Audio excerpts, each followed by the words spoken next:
Hello, good morning everyone. मैं आप सबका वेलकम करती हूँ यूट्यूब के इस चैनल पर।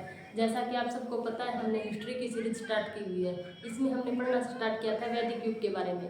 वैदिक युग के बारे में हमने फर्स्ट पार्ट अपना पढ़ लिया था, जिसमें हमने बात की थी वैदिक सभ्यता का जो टाइम पीरियड था उसके ऊपर। वैदिक सभ्यता का जो टाइम पीरियड था 1500 से लेकर 600 ईसा पूर्व तक था। 1500 से 600 ईसा पूर्व का जो टाइम पीरियड है, इसको भी दो हिस्सों में बांटते हैं। 1500 से लेकर 1500 BC से लेके 1000 BC तक का जो टाइम होता है अपना, वो होता है वैदिक युग। यानी वैदिक युग भी बोलते हैं इसको, ऋग्वैदिक युग भी बोलते हैं। वैदिक युग या ऋग्वैदिक युग। फिर हम बात करते हैं इसका दूसरा जो टाइम पीरियड है, वो 1000 ईसा पूर्व से लेकर 600 ईसा पूर्व तक है। इसको बोलते हैं उत्तर वैदिक काल। उत्तर वैदिक काल और वैदिक युग के अंदर जो लोग रहते थे उनको बोलते थे आर्य। आर्य थे श्रेष्ठ जन। फिर हमने बात की थी आर्य जो लोग हैं ये कहाँ से आए थे, तो सबसे बड़ा जो मत था हमारे पास, आर्य जो लोग हैं वो मध्य एशिया से आए हैं। ये हमारे को मैक्स मुलर साहब ने बताई। फिर जो ये आर्य थे ये सब सन्य क्षेत्र में आकर रहने लगे थे। फिर हमने बात की थी जो 1500 से 1000 ईसा पूर्व का जो टाइम है, इस समय में एक वेद की रचना हुई थी जिसको हमने नाम दिया था ऋग्वेद। ऋग्वेद के अंदर हमने पढ़ा था, ऋग्वेद के अंदर 10 मंडल बताए थे, 1028 जो है वो सूक्त बताए थे और 10,580 के आसपास हमने श्लोक की बात की थी। एक श्लोक के अंदर 3 से 300 तक के मंत्र बताए थे। फिर जो ऋग्वेद को जो एक्सप्लेन करता था उस पुरोहित का नाम बताया था, उस पुरोहित को बोलते थे होता या फिर होत्री बोलते थे। आज फिर हम जो हमारे 3 जो वेद बचे हैं उनके ऊपर डिस्कस करेंगे। और जो वैदिक यानी जो आर्य लोग थे, इनका रहना सहना, खाना पीना, इनकी सामाजिक स्थिति, आर्थिक और राजनीतिक जो स्थिति थी उसके बारे में हम डिस्कस करेंगे। तो ऋग्वेद के अंदर जो 10 मंडल थे उनमें से 2 से लेकर 7 तक के जो मंडल है वो सबसे प्राचीन मंडल है। अगर नवीन मंडल की ऊपर बात करते हैं तो नवीन मंडल था अपना 10। तीसरा जो मंडल है वो मोस्ट इम्पोर्टेंट है। तीसरे मंडल की रचना की थी विश्वामित्र जी ने और इसके अंदर गायत्री मंत्र की रचना की थी। चौथा जो मंडल है उसकी रचना की थी वामदेव जी ने, और वामदेव जी ने ये जो मंडल बना था वो कृषि के लिए है। इसके अंदर कृषि के लिए एक श्लोक है, एक श्लोक के अंदर 24 मंत्र होते हैं। फिर 7वां जो मंडल है वो उसकी रचना की थी वशिष्ठ जी ने। वशिष्ठ ऋषि ने 7वें मंडल के अंदर 10 राजाओं का जो युद्ध हुआ था उसके बारे में बताया था, और जो ये युद्ध हुआ था वो रावी नदी के तट पर हुआ था। ये सारी बातें हमें वशिष्ठ ऋषि बताता है। फिर हम 9वें मंडल की अगर बात करते हैं तो 9वें मंडल के अंदर सोमरस का वर्णन है। सोमरस को जो पीता था उसको सोमप्पा बोलते थे और सोमरस इंद्र भगवान पीते थे। फिर जो 10वां मंडल है, 10वें मंडल के अंदर 3 सूक्त बताए थे। इसमें फर्स्ट जो सूक्त था वो पुरुष सूक्त था। पुरुष सूक्त के अंदर वर्णों का जो 4 वर्ण हमारे पास आगे चलकर आए हैं उनका वर्णन मिलता है। 4 वर्ण कौन से थे? ब्राह्मण था, क्षत्रिय था, वैश्य और शूद्र। ये वर्ण हमें 10वें मंडल के पुरुष सूक्त के अंदर मिलता है। फिर हमने इसमें देखा था जो इससे अगला जो सूक्त था वो नदी सूक्त था।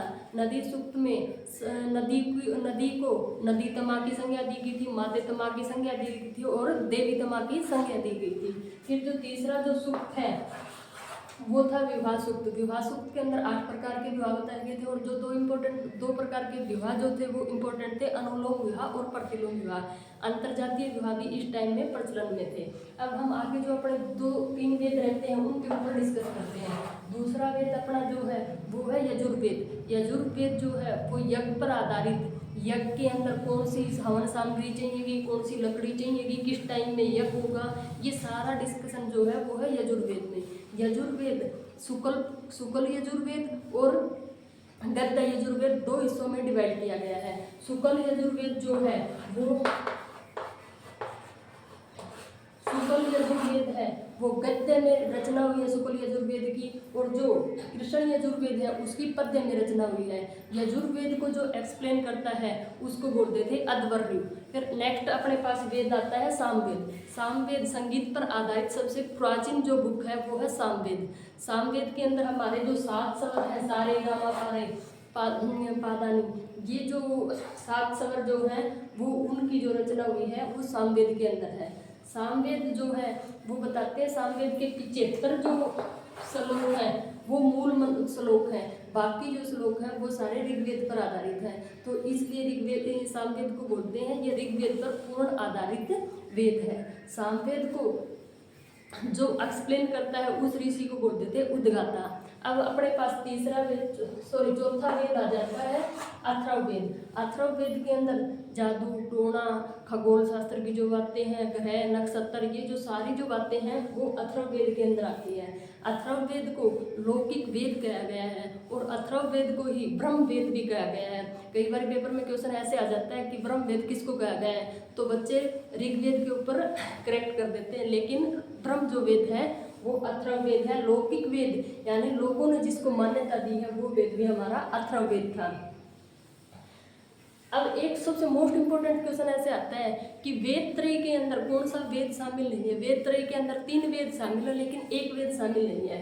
तो वेद त्रय के अंदर जो ब्रह्म वेद है, जो लौकिक वेद है, जो इस वेद में मान्यता है, ये वेद त्रय के अंदर शामिल नहीं है। ऋग्वेद, सामवेद और यजुर्वेद वेद त्रय के अंदर शामिल है और अथर्ववेद शामिल नहीं है।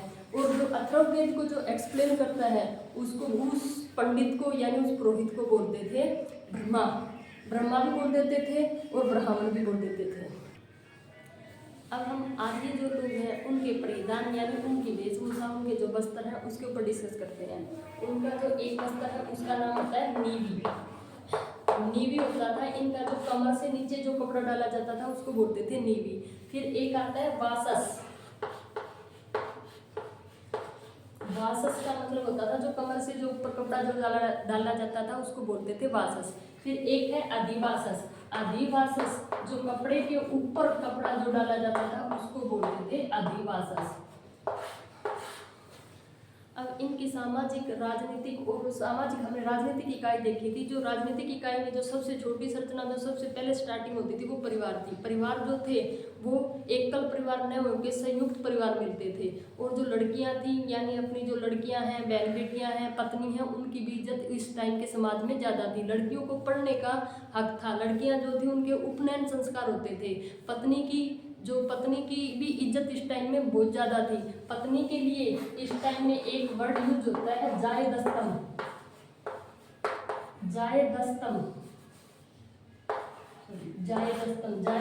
का मतलब होता है पत्नी ही घर है, पत्नी ही घर की स्वामी है। तो इस वर्ड से हमें लगता है कि उस टाइम की जो औरतें थी उनकी इज्जत होती है। लेकिन आगे आने वाला जो टाइम पीरियड है हमारा उत्तर वैदिक काल जब हम देखेंगे तो उस टाइम में इनकी इज्जत जो लेडीज है उसकी और जो शूद्र है इनकी इज्जत कम होती चली जाएगी।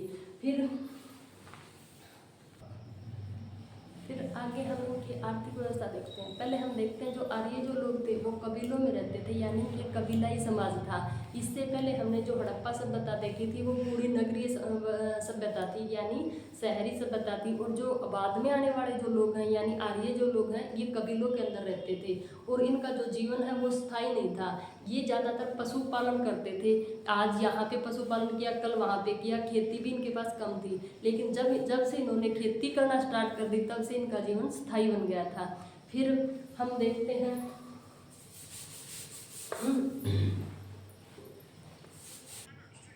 फिर आर्य लोगों का हमने खाना पीना के ऊपर बात करें तो खाने पीने के अंदर इनके पास था गेहूँ, जौ, चावल। ये ज़्यादातर यूज करते थे चावल का और जौ का।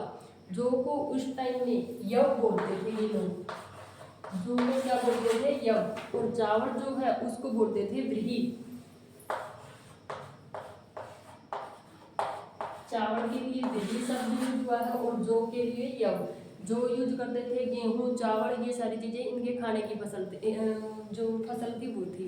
फिर ये बात करते हैं ज़्यादातर ये अक्षीर एक शब्द यूज करते थे। अक्षीर होता था इनका खीर। इसको बोलते हैं पकोदनम बोल दो या चाहे अक्षीर बोल दो। दूध के अंदर चावल डाल के जो भोजन बनाया जाता था वो होती थी इनकी अक्षीर है संस्कृत का शब्द, इसको बोलते हैं खीर। फिर इनके पशुओं के ऊपर बात कर लेते हैं तो इनके पशुओं में सबसे इम्पोर्टेंट जो पशु इनके पास था वो था घोड़ा, गाय, बैल। ये इनके जो पशु थे गाय, बैल, बकरी, जो इनके ये पशु थे। घोड़े को ये बहुत ज़्यादा मान्यता देते थे। इनके पास ये यज्ञ भी 3-4 टाइप के इनके इम्पोर्टेंट यज्ञ हैं। उनमें अश्वमेध, राजस्व यज्ञ, वाजपेयी यज्ञ, ये इनके इम्पोर्टेंट यज्ञ होते थे। अश्वमेध के अंदर घोड़ा छोड़ा जाता था। अश्वमेध जो है इसके अंदर घोड़ा छोड़ा जाता था और घोड़ा जिस क्षेत्र के अंदर जाता था घोड़ा जिस क्षेत्र के अंदर भी जाता था वो क्षेत्र वो है राजा का हो जाता था, और जहाँ से किसी ने भी घोड़ा रोक लिया तो घोड़ा जिसने रोका उस राजा के साथ, उस शासक के साथ युद्ध करना पड़ता था। ये था इनका अश्वमेध यज्ञ। तो ये था आर्यों का रहना सहना, खाना पीना, सामाजिक और आर्थिक जो नीति थी उनके ऊपर हमने बात करी। अब 1000 ईसा पूर्व से लेके और 600 ईसा पूर्व का जो टाइम था वो था उत्तर वैदिक काल। अभी उत्तर वैदिक काल इससे अलग क्यों पढ़ते हम, क्योंकि 1000 ईसा पूर्व में लोहे की खोज हो गई थी। जो ये लोहा जो हमें मिला था बिहार के अंतरजीखेड़ा जिला से लोहा मिल गया था। लोहा मिलने से इन लोगों ने ज़्यादा से ज़्यादा जंगल साफ किए और अपनी प्रॉपर्टी बढ़ाई, और प्रॉपर्टी बढ़ाने से बड़े बड़े राजाओं का आगमन हुआ, और फिर इन्होंने अपनी बड़ी बड़ी प्रॉपर्टी बना के ये राजा बन गए। और इसके बाद जन बने, पहले ये कबीलाई समाज था, फिर विश्व बने, फिर जन बने, जन के बाद जनपद और फिर महाजनपदों का निर्माण होता है। आगे चल के हम पढ़ेंगे हमारे पास 16 महाजनपद बन जाएंगे। और आगे चलकर जब से ये प्रॉपर्टी बनी है, लोहा बनाया, कुछ चीज़ें अच्छी मिली हैं तो कुछ चीज़ें इनके साथ बुराई भी हमें देखने को मिलती है। बाद में जो हमारी जो ये वर्ण व्यवस्था थी ये जन्म पर आधारित कर्म पर आधारित ना होकर जन्म पर आधारित होगी। लेडीज जो थी इनकी भी इतनी इज्जत नहीं रही। तो ये था उत्तर वैदिक काल में। बस उत्तर वैदिक काल से ज़्यादा क्वेश्चन उठते वैदिक काल से। उत्तर वैदिक काल के अंदर फिर चार आश्रमों का वर्णन मिलता है। उसमें फर्स्ट जो आश्रम होता है हमारा ब्रह्मचारी आश्रम होता है 0 से 25 वर्ष तक का। फिर बात 25 वर्ष के बाद 25 से 50 जो होता है वो गृहस्थ आश्रम होता है, और 50 से 75 का जो होता है वो वानप्रस्थ होता है, और फिर 75 से 100 का जो बताते हैं वो संन्यास आश्रम होता है। तो ये जो आश्रमों का वर्णन मिलता है वो उत्तर वैदिक काल के अंदर मिलता है। तो ये था हमारा वैदिक सभ्यता के ऊपर एक छोटा सा टॉपिक। अब मैं आशा करती हूँ कि आप लोगों को ये जो टॉपिक है वो पसंद आया होगा। Thank you.